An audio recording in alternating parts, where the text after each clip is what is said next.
పల్నాడు జిల్లా నర్సరావుపేట, తిరుపతి జిల్లా చంద్రగిరి, అనంతపురం జిల్లా తాడిపత్రి నియోజకవర్గాల పరిధిలో పోలింగ్ రోజు జరిగిన దాడులపై సిట్ అధికారులు గత 2 రోజులుగా విచారణ చేస్తున్నారు. అయితే ఇటు పల్నాడు జిల్లా నర్సరావుపేట పట్టణంలో పోలింగ్ రోజున జరిగిన దాడులపై విచారణ నిమిత్తం ఏర్పాటు చేసిన స్పెషల్ ఇన్వెస్టిగేషన్ టీం సిట్ బృందం పర్యటన ముగిసింది.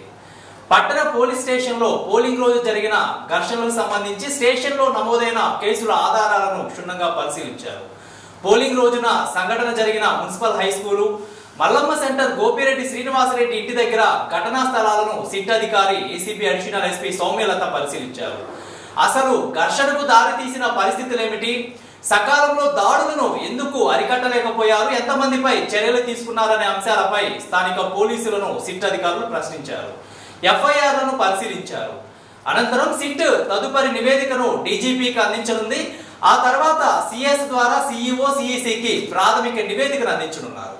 అయితే పూర్తి స్థాయి నివేదిక అందించేందుకు సిట్ గడువు కోరినట్లు సమాచారం. ఇక ఇదే అంశానికి సంబంధించి పూర్తి అప్డేట్స్ న్యూస్ డెస్క్ నుంచి మా Bharat number 1 TV chief editor PR Naidu live లో అందిస్తారు. రైట్, ఏదైతే ఎన్నికల తర్వాత జరిగినటువంటి హింస ఘటనల పైన కూడా మరి కేంద్ర ఎన్నికల సంఘం సిట్ అయితే ఏర్పాటు చేసినటువంటి పరిస్థితి కనపడుతుంది.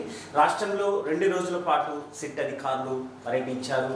అటు అనంతపురం, తిరుపతికి సంబంధించినటువంటి ఘటనలపైన, అదేవిధంగా పల్నాడు ఘటనలపైన తీవ్రంగా కూడా మరి పర్యటించినటువంటి పరిస్థితి కనపడుతుంది. పల్నాడు ప్రాంతంలో అడిషనల్ ఎస్పీగా ఉన్నటువంటి సౌమ్యలత నర్సరావుపేట పట్టణంలో 3 పోలీస్ స్టేషన్లకు సంబంధించినటువంటి రికార్డును తనిఖీ చేసినటువంటి పరిస్థితి కనపడింది. అయితే అటు పల్నాడు జిల్లాలో జరిగినటువంటి హింస, మాచర్ల, వెల్దుర్తి, అదేవిధంగా అనేక ప్రాంతాల్లో జరిగినటువంటి ఘటనలపైన కూడా ప్రత్యేక బృందాలుగా విడిపోయినటువంటి పరిస్థితి కనపడుతుంది.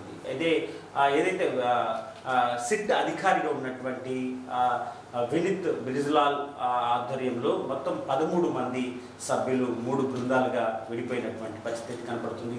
3 బృందాలుగా వెళ్ళినటువంటి అధికారులు ఎక్కడికక్కడ క్షేత్రస్థాయిలో జరిగినటువంటి ఘటనలపైన కూడా అటు విచారించినటువంటి పరిస్థితి కనపడింది. అయితే ఇరు పార్టీలకు సంబంధించినటువంటి ఘటనలు, అదేవిధంగా ఎన్నికల రోజు జరిగినటువంటి హింస ఏ విధంగా మరి తలెత్తింది, అక్కడ ఉన్నటువంటి స్థానికంగా ఉన్నటువంటి నాయకులు ఎవరు ఇలాంటి రెచ్చగొట్టే కార్యాలయాలకు పాల్పడింది, వీటన్నిటిపైన కూడా సిట్ అధికారులు విచారించినటువంటి పరిస్థితి కనపడింది. అయితే మొత్తంగా ఇక్కడ జరిగినటువంటి కేసుల పైన కూడా విచారించారు. ఇప్పటికే కొన్ని ఎఫ్ఐఆర్లు నమోదైనటువంటి నేపథ్యంలో వారి పాత్ర ఎంతవరకు, ఎఫ్ఐఆర్లో నమోదు చేసినటువంటి పోలీసుల పనితీరు పైన కూడా విచారించినటువంటి పరిస్థితి కనపడుతుంది. రాత్రి జరిగినటువంటి సంఘటన స్థలానికి కూడా మరి సిట్ అధికారులు వెళ్ళి కూడా అక్కడ ఉన్నటువంటి పరిసర ప్రాంతాలను కూడా పరిశీలించినటువంటి పరిస్థితి కనపడుతుంది. సిట్ ఏర్పాటు చేసిన తర్వాత చాలా వేగవంతంగా దూకుడు పెంచింది. అటు అనంతపురానికి సంబంధించినటువంటి తాడిపత్రి ఘటన కానీ, అదేవిధంగా తిరుపతికి సంబంధించినటువంటి ఘటన కానీ, అటు జేసీ, అదేవిధంగా పెద్దారెడ్డి మధ్య జరిగినటువంటి అనేక ఘర్షణలపైన కూడా సిట్ దర్యాప్తు చేసినటువంటి పరిస్థితి కనబడుతుంది. అయితే కేంద్ర ఎన్నికల సంఘం సిట్టు కొంత ఏదైతే ఇక్కడ జరిగినటువంటి ఘటనలపైన కరెక్ట్ నివేదిక రావాలంటే సిట్ వేయాల్సిందే అంటూ కూడా మరి వారు తీసుకున్నటువంటి ఆదేశాలకి అటు ఈరోజు నిన్నటితో రాత్రితో కూడా ముగించినటువంటి పరిస్థితి కనబడింది. అయితే ఇప్పటికే 144 సెక్షన్ అమల్లో ఉంది. అటు పల్నాడు ప్రాంతానికి సంబంధించిన మాచర్ల కానీ, నర్సరావుపేటకు సంబంధించినటువంటి ఘటనలపైన కూడా ఇప్పటికి కూడా 144 సెక్షన్ అమల్లో ఉన్నటువంటి పరిస్థితి కనపడుతుంది.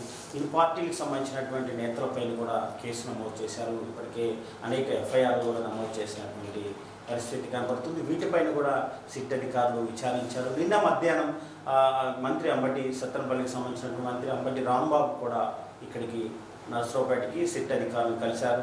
ఇక్కడ జరిగిన సత్తెనపల్లిలో ఎన్నికల రోజు జరిగినటువంటి ఘటనపైన కూడా అక్కడ ఉన్నటువంటి రూరల్ సిఏ పైన కూడా ఫిర్యాదు చేసినటువంటి పరిస్థితి కనపడుతుంది. ఆయన మీడియా సమావేశం కూడా ఏర్పాటు చేశారు. దీనంతటికీ చంద్రబాబు బాధ్యత వహించాలి, ఇలాంటి హింసకి ప్రేరేపించింది చంద్రబాబు అంటూ కూడా చంద్రబాబు పైన తీవ్ర వ్యాఖ్యలు అయితే చేసినటువంటి పరిస్థితి కనబడుతుంది. అయితే మొత్తంగా చూసుకుంటే పల్నాడు ప్రాంతంలో జరిగినటువంటి ఘటన పైన అటు ఎస్పీ బిందు మాధవన్ కూడా సస్పెన్షన్స్ వేసినటువంటి పరిస్థితి కనబడుతుంది.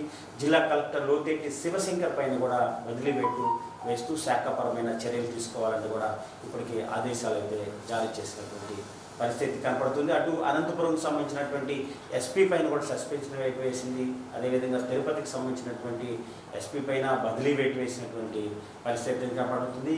అయితే సస్పెన్షన్ వేటు తర్వాత అటు అధికారులపైన శాఖాపరమైన చర్యలు తీసుకోవాలి, ఛార్జ్ షీట్ ఫైల్ చేయాలంటూ కూడా మరి ఎన్నికల కమిషన్ ఇచ్చినటువంటి ఈ అంశాలు కూడా ఒక సంచలనంగా మారినటువంటి పరిస్థితి కనపడుతుంది. ఎందుకంటే ఎన్నడూ లేని విధంగా ఏ రాష్ట్రంలో లేని విధంగా కూడా జరిగినటువంటి ఎన్నికల వాతావరణం, మరి ఎన్నికల తర్వాత జరిగినటువంటి ఘటనలపైన పూర్తిగా సిట్ అధికారులు అటు పోలీస్ యంత్రాంగం కూడా తీవ్రంగా దృష్టి సారించినటువంటి పరిస్థితి కనపడుతుంది. అయితే మొత్తంగా సిట్ అధికారుల బృందం 2 రోజుల పాటు బిజీగా విచారించినటువంటి నేతల దగ్గర కీలక ఆధారాలు స్వాధీనం చేసుకున్నాడు. పల్నాడు ప్రాంతంలో తిరిగినప్పుడు అక్కడ ఉన్నటువంటి సామాన్య ప్రజలను కూడా సిట్ అధికారులు విచారించారు. చాలా లోతుగా విచారించినటువంటి పరిస్థితి. పోలీసుల పనితీరు ఏ విధంగా ఉంది, మరి ఇంత హింసకి ప్రేరేపించడానికి ఇటు నర్సరావుపేటలో జరిగినటువంటి ఘటన, గోపిరెడ్డి, అదేవిధంగా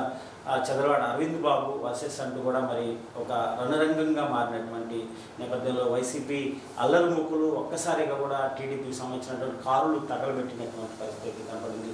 సామాన్య ప్రజలు ఒక భయాందోళనకి గురైనటువంటి పరిస్థితి. మరి నడి బొడ్డున నర్సరావుపేటలో మల్లం సెంటర్లో మరి పెట్రోల్ పోసి కారును తగలబెట్టినటువంటి పరిస్థితి. ఎవరు కనిపిస్తే వారి కార్ల పైన, వారి బైకుల పైన తీవ్రంగా దాడి చేసినటువంటి పరిస్థితి. ఇప్పటికీ టీడీపీ తీవ్ర ఆరోపణలు చేస్తుంది పోలీస్ యంత్రాంగం పైన. ఇప్పటికీ వైసీపీ ఎవరైతే ఇలాంటి హింస ఘటనలకు పాల్పడ్డారో ఇంతవరకు కూడా వాళ్ళని అదుపులో తీసుకోలేదు. కేవలం టీడీపీకి సంబంధించినటువంటి కార్యకర్తల్ని ఇబ్బందికి గురి చేస్తున్నారు. ఏదైతే కేసులు నమోదు చేశామంటూ కూడా వారిని ఇబ్బంది పెడుతున్నాము కూడా టీడీపీ నాయకులు విమర్శిస్తున్నటువంటి పరిస్థితి కనపడుతుంది.